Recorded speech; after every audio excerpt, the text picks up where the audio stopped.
চলো আজকে তোমাদের নিয়ে যাব এমন একটা জায়গায় যেটা কিনা আমাদের নদিয়ার বুকেই একটা ছোট জায়গা জুড়ে রয়েছে। এই জায়গাটা কিন্তু আজও অবধি অনেকের কাছেই অজানা। আমার ভিডিওটা যদি তোমরা পুরো দেখতে থাকো তাহলে কিন্তু এই অজানা জায়গাটাতে তোমরাও এসে খুব সুন্দর করে একটা বেলা বা একটা দিন কাটিয়ে নিতে পারবে। জায়গাটা কিন্তু অসম্ভব সুন্দর। জায়গাটা কিন্তু কলকাতা থেকে একেবারে বেশি দূর না, খুব কাছের মধ্যেই পড়ে।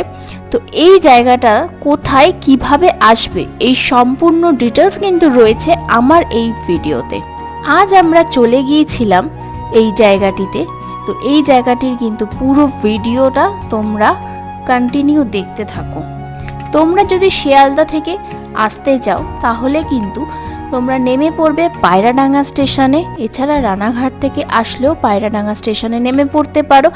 এছাড়া যদি তোমরা টোটো করে আসতে চাও তাহলে কিন্তু টোটো ভাড়া যদি শেয়ারে আসো নেবে 20 টাকা, আর যদি রিজার্ভ করে আসো তাহলে কিন্তু নেবে 50 টাকা। এসেই কিন্তু তোমরা পৌঁছে যাবে এই মুকুন্দনগর। এই মুকুন্দনগরে রয়েছে কিন্তু খুব সুন্দর সুন্দর কয়েকটা মন্দির, এছাড়াও রয়েছে গঙ্গার ঘাট। এই মুকুন্দনগরে দেখো প্রথমেই আমি দেখতে পেলাম তারাপীঠের আদলে তৈরি খুব সুন্দর মা তারার মন্দির।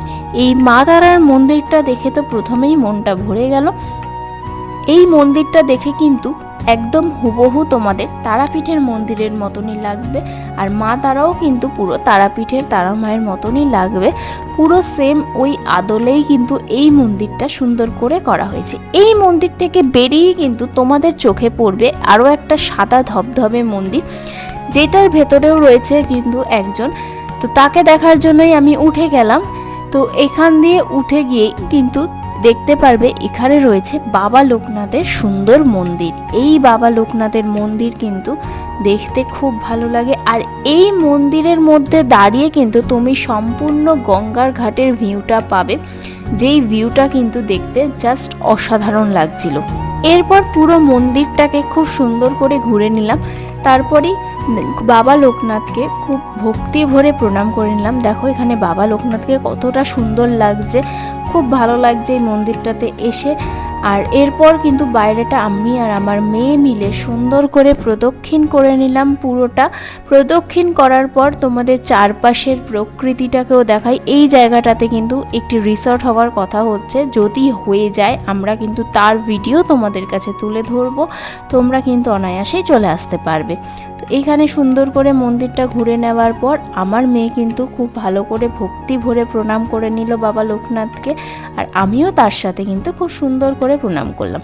এরপর এই বাবা লোকনাথের মন্দির থেকে নেমে তোমাদের চোখে পড়বে বাবা মহেশ্বরের মন্দির। এই বাবা মহেশ্বরের মন্দিরটাও কিন্তু অপূর্ব দেখতে। এই মন্দিরগুলো প্রত্যেকটাই কিন্তু দেখতে অপূর্ব, আর এই মন্দিরগুলো কিন্তু ভারত সেবাশ্রমের ভাবাদর্শেই তৈরি করা হয়েছিল। মন্দিরগুলো কিন্তু প্রত্যেকটাই অসম্ভব সুন্দর, আর মন্দিরে এলে কিন্তু মনের মধ্যে একটা আলাদাই শান্তি, একটা আলাদাই পজিটিভ কাজ ভাবনা চিন্তা কাজকর্ম করে।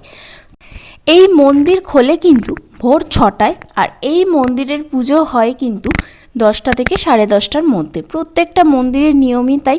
এরপর এই মন্দির থেকে বেরিয়েই রয়েছে একটা ওয়াটার ট্যাঙ্ক, আর তার পাশে রয়েছে টোটো স্ট্যান্ড। আর এছাড়াও তোমরা যদি বাইক নিয়ে আসো বা এছাড়া গাড়ি নিয়ে আসো, এখানে কিন্তু পার্কিংয়ের ব্যবস্থা টোটালি ফ্রি। তোমরা ফ্রিতে এখানে গাড়ি রেখে কিন্তু খুব সুন্দর করে ঘুরে নিতে পারবে। এরপর এখান থেকে কিছুটা দূরে গিয়েই পড়বে অনেকগুলো ফুড স্টল। এই ফুড স্টলগুলোতে কিন্তু তোমরা খাবার খেয়ে নিতে পারো। এই ফুড স্টলগুলোরই পাশে কিন্তু রয়েছে আরও একটা খুব সুন্দর জায়গা এবং আরও একটা খুব সুন্দর মন্দির। তো চলো এবার যাওয়া যাক এর ভিতর। এর ভিতরে রয়েছে কিন্তু খুব সুন্দর গার্ডেন মতো করা, মাঝখানে রাস্তা, আর ওপারে রয়েছে কিন্তু খুব সুন্দর একটা ঘাট। আর এইখানে প্রত্যেকটা স্ট্যাচু, এখানে দেখো হাতির স্ট্যাচু আছে, জিরাফের স্ট্যাচু আছে। এই স্ট্যাচুগুলো দেখলে কিন্তু বাচ্চাদেরও খুব সুন্দর লাগবে। তোমরা ফ্যামিলি বাচ্চা এই সবাইকে নিয়েই কিন্তু চলে আসতে পারো এই সুন্দর জায়গায়। এরপর চলে গেলাম এইখানেরই আরেকটা আকর্ষণীয় মন্দির, যেটা হচ্ছে জোড়া শিবকালী মন্দির। এই জোড়া শিবকালী মন্দিরটাও দেখতে কিন্তু অসাধারণ সুন্দর। এই মন্দিরের ভেতর কিন্তু ঢুকে পড়লাম। মন্দিরটাকে খুব ভালো করে প্রণাম করে আমি আর আমার মেয়ে ভালো করে ঘুরে নিলাম। মন্দিরের ভেতরে রয়েছে কিন্তু অসম্ভব সুন্দর কাজ করা, দেখো কতটা ভালো লাগছে। এছাড়াও রয়েছে মা কালীর মূর্তি, আর মায়ের পাশেই কিন্তু রয়েছে বাবা মহাদেবের শিবলিঙ্গ। এই পাশাপাশি দুজনেরই কিন্তু পুজো হয় একই সঙ্গে। এখানে কিন্তু সন্ধ্যা আরতি হয় সন্ধ্যার সময় ওই ঠিক 7টা নাগাদ। আর দেখো মায়ের মুখটা কতটা মিষ্টি লাগছে। এই মন্দিরটাকে কিন্তু সম্পূর্ণ ঘুরলাম।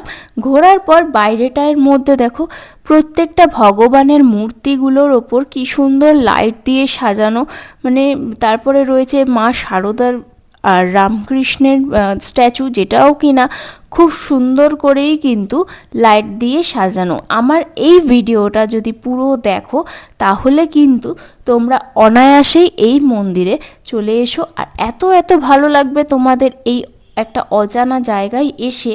এই শান্ত বিকেল, এই নদীর কিনারা মন ভালো করে দেয়, হয় না দিশাহারা। সূর্য ডুবছে স্লোলি আকাশ রাঙিয়ে, মন ভরে ওঠে এক শান্তিতে ঘুমিয়ে। মুকুন্দনগর ঘাটে আজ নতুন গল্প, ভিড়ের মাঝেও খুঁজে পেলাম নিজের অল্প। সবাই মিলে চলো এই শোভা দেখি, মুগ্ধ হয়ে যাই, ছবি হয়ে থাকি। এরপর পুরো পার্কটি খুব সুন্দর করে ঘুরলাম। ঘোরার পর কিন্তু আমরা চলে গেলাম একটু ঘাটের কাছে, ঘাটটাকে সুন্দর করে উপভোগ করতে। ঘাটের কাছে গিয়েও আমরা খানিকটা সময় কাটালাম এইখানে। আমি, আমার মেয়ে, আমার বর মিলে, দেখো কতটা সুন্দর লাগছে। এখান থেকে কিন্তু তোমরা চাইলে নৌকাতেও উঠতে পারো, এখানে নৌকা চড়ারও ব্যবস্থা কিন্তু রয়েছে। মুকুন্দনগর ঘাটে সন্ধ্যা নামে, মন শান্ত হয় তোমার প্রেমে। পাথরের ওপর বহে স্রোত, এই মুখুতির নেই কোনো মলাট। ধূপ ধুনোর গন্ধে এরপর আমরা চলে গিয়েছিলাম সন্ধ্যা আরতি দেখতে। এই সন্ধ্যা আরতি দেখার জন্যই কিন্তু অপেক্ষা করছিলাম, যেটা দেখতে কিন্তু আমরা চলে গিয়েছিলাম। আর এই সন্ধ্যা আরতি প্রত্যেকটা মন্দিরে কিন্তু ঠাকুরমশাই এরকম সুন্দরভাবে সন্ধ্যা আরতি করে নিল। প্রথমে বাবা মহাদেবকে আরতি করলো, তারপরেই চলে গিয়েছিল কিন্তু মা তারাকে আরতি করতে। আর ওইদিকে কিন্তু বাবা লোকনাথের সন্ধ্যা আরতিও কিন্তু হয়ে গিয়েছিল। এখানে সন্ধ্যা আরতি হওয়ার পর আমরা আরতির তাপটা সবাই ছুঁয়ে নিলাম খুব সুন্দর করে, আর ভালো করে প্রণাম করলাম। ধুনোর গন্ধে মন ভেসে যায়, এই ঘাটে শান্তি খুঁজে পায়।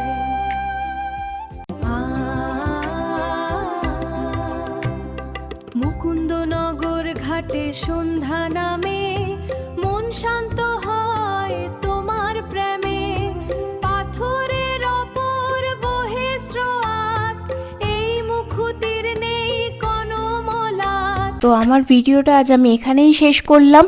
অবশ্যই কিন্তু আমার ভিডিওটা ভালো লাগলে লাইক, কমেন্ট, সাবস্ক্রাইব করো। আর হ্যাঁ, আমার এই ভিডিওটা কিন্তু পুরো দেখার পর তোমরাও কিন্তু একবার হলেও এই জায়গাটা ঘুরে যেও। চলো টাটা সবাইকে, খুব ভালো থেকো। সুশীতা দুনিয়ায় স্বপ্নের মেলা, প্রতিটি মুহূর্তে রঙের খেলা। যেখানেই যাই আমি নতুন এক আশা। দাদু